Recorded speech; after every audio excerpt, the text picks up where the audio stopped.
Hello dear students, B Ed first year के paper fourth language across the curriculum, जिसका code है BCC 4 के अंतर्गत यूनिट फर्स्ट में कंटेंट थर्ड में है develop strategy for using oral language in the classroom to promote learning in the subject area.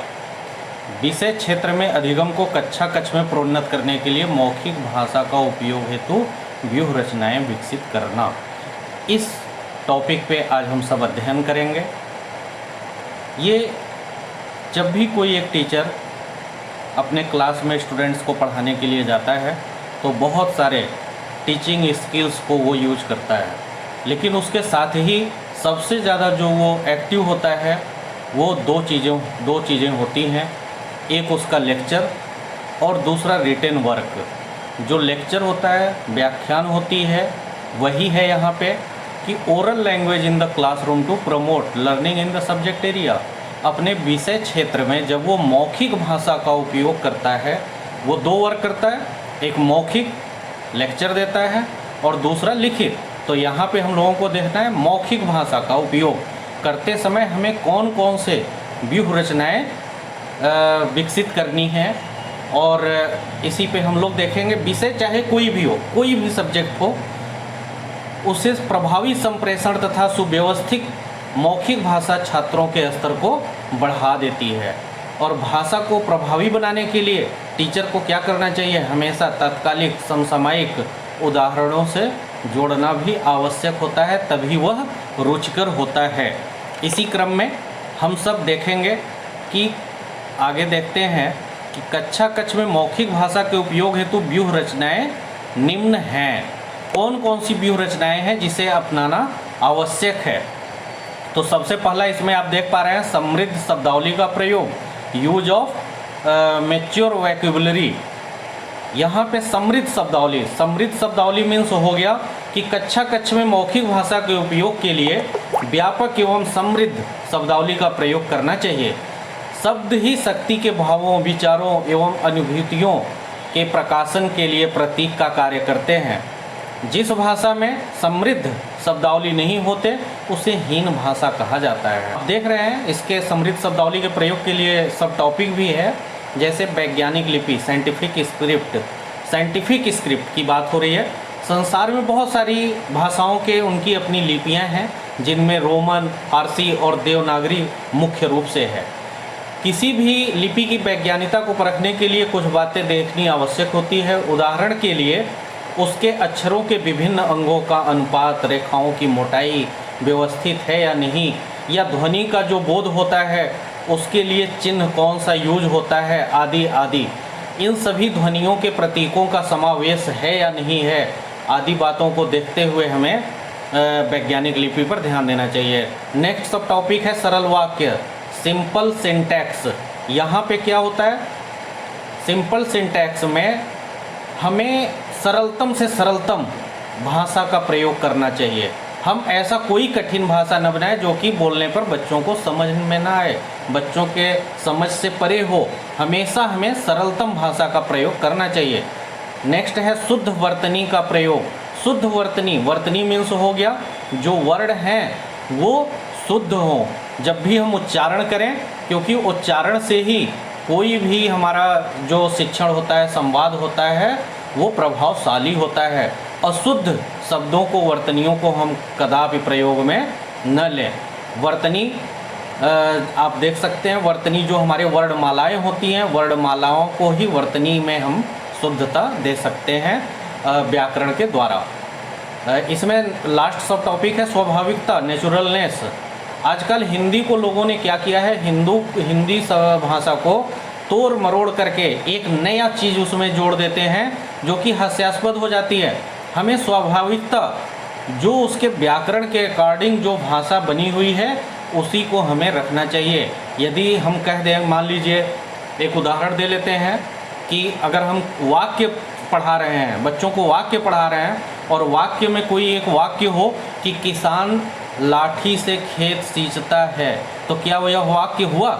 यह वाक्य ही नहीं हुआ, क्योंकि यहाँ पे वाक्य बनने के लिए उसमें उसकी जो अनिवार्यता होनी चाहिए, जो कर्ता कर्म विशेषण की अनिवार्यता होनी चाहिए, वहाँ यह है ही नहीं, तो इसलिए यह वाक्य नहीं हुआ।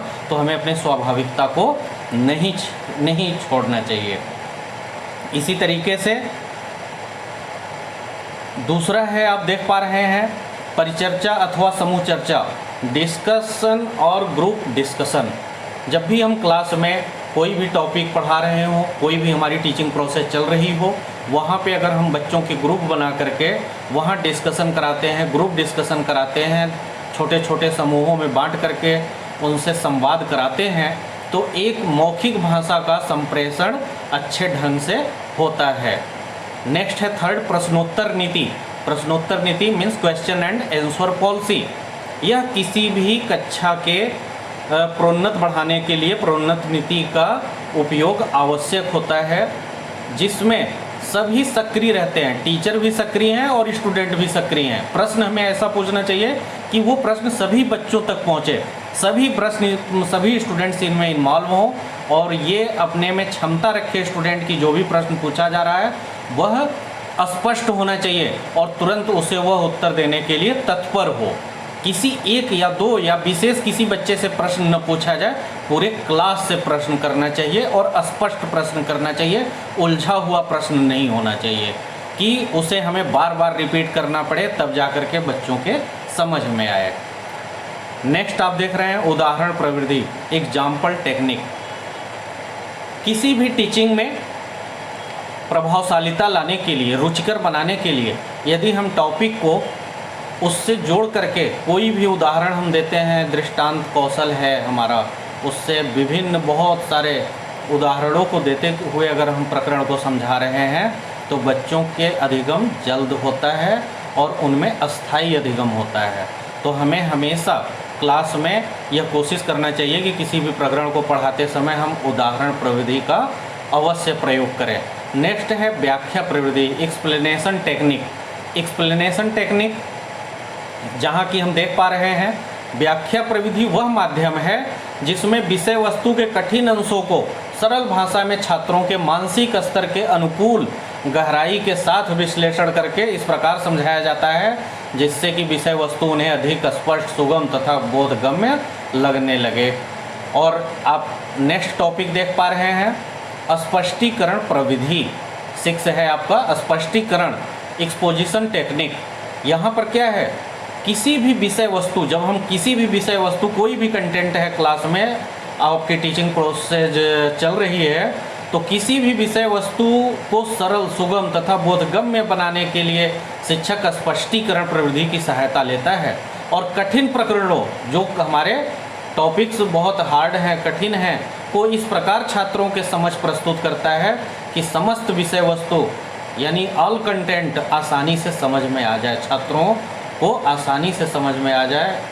और इस प्रविधि के अंतर्गत विषय वस्तु का प्रस्तुतिकरण क्रमबद्ध, सुनियोजित तथा व्यापक रूप में किया जाता है। नेक्स्ट आप देख पा रहे हैं 7, विवरण प्रविधि, नरेशन टेक्निक। नरेशन टेक्निक क्या है, यहाँ पे हम देखते हैं वर्णन विधि। विवरण देने का उद्देश्य होता है छात्रों के मस्तिष्क में उसका एक मानचित्र बनाना, जिससे छात्र विषय वस्तु को पूर्णता के साथ समझ सके। और जैसा भी, दूसरे शब्दों में हम यह कह सकते हैं कि विवरण द्वारा छात्रों के मस्तिष्क में वस्तुओं तथा घटनाओं के मानसिक चित्र इतने सजीव ढंग से प्रस्तुत किए जाए कि पाठ्य वस्तु आसानी से समझ सके।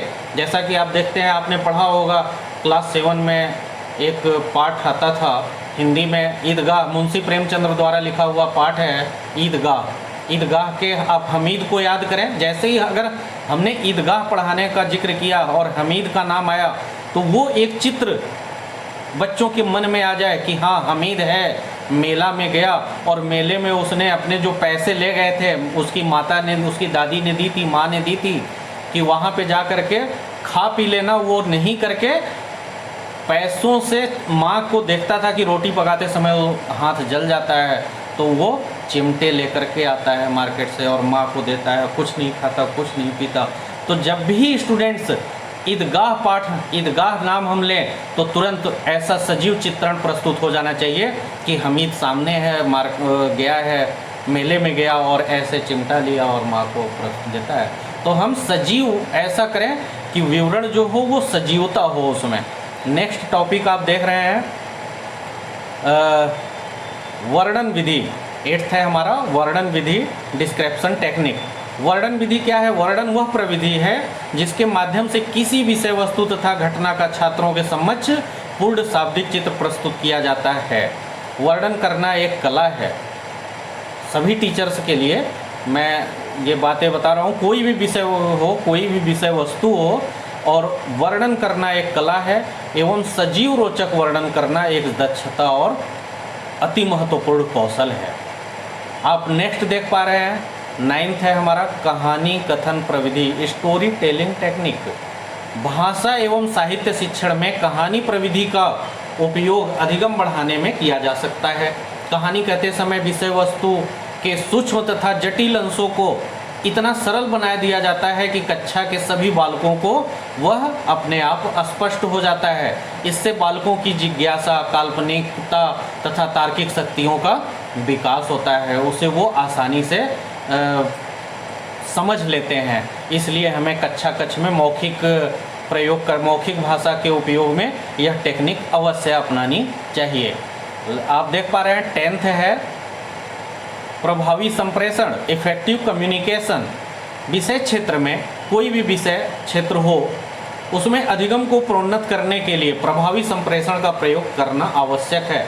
संप्रेषण केवल औपचारिक शिक्षा पर ही नहीं अपितु अनौपचारिक तथा निरौपचारिक शिक्षा के लिए भी अनिवार्य तत्व है। व्यापक अर्थ में हम स्पष्ट या यूँ कहिए कि संप्रेषण से तात्पर्य सूचनाओं, विचारों तथा तथ्यों का इस प्रकार आदान प्रदान करना है कि वे इनका अर्थ समझें तथा अर्थ के साथ ही उनकी भावनाओं, तर्कों, निहितार्थ को आपस में समझ करके एक दूसरे में उसका संप्रेषण कर सकें। इसके साथ ही नेक्स्ट है आपका टॉपिक भाषण विधि। भाषण विधि को हम लोग देखते हैं जिसे हम कहते हैं स्पीच टेक्निक। समाज में अपना प्रभुत्व बनाने के लिए विचारों को प्रभावशाली ढंग से प्रस्तुत करने की विधा मीन्स कला।